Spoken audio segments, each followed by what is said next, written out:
Here's a question. How do you become president of Russia?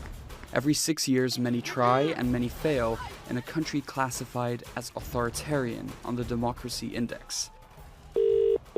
Hello? Hi, Alexander. That's Alexander Titov. He's an academic who specializes in Russian foreign policy, its political history, including the country's electoral process.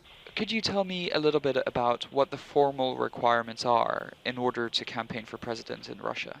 Yes, so the formal requirements to campaign in Russia is that the candidates have to meet certain requirements in terms of age, be 35 years or older, be in Russia for at least 10 years, and not to have any dual citizenship or residency permits anywhere else. And Titov says the authorities work the system to their advantage. Basically, the authorities have ample opportunities to not register candidates which they don't want to register. Someone who knows about technicalities is Mikhail Kasyanov.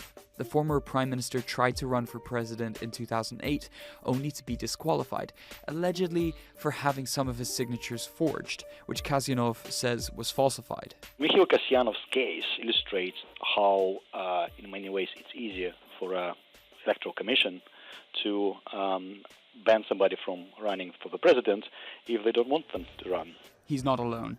Alexei Navalny is a prominent Russian lawyer and anti-corruption activist. In 2017, he toured the country trying to garner support for a run at the Kremlin. Authorities took deliberate steps well in advance to disqualify him from running in the presidential elections. So in February 2017, he was sentenced to 5 years, a suspended sentence for embezzlement, which, according to Russian law, disqualifies him from participating in elections.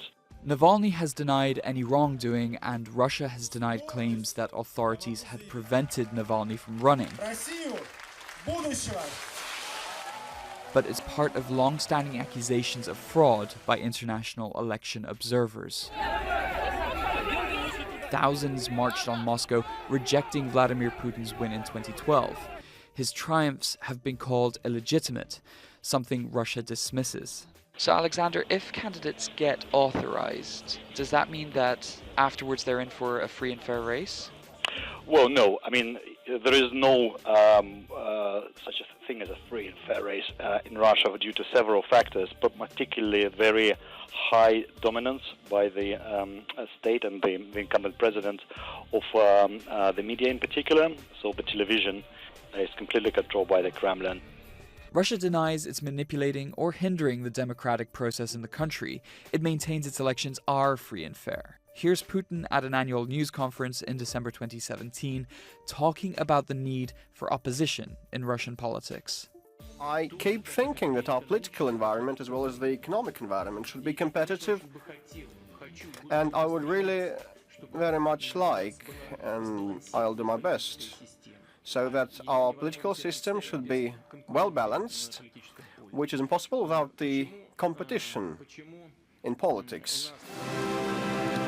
Elections happen every 6 years in Russia.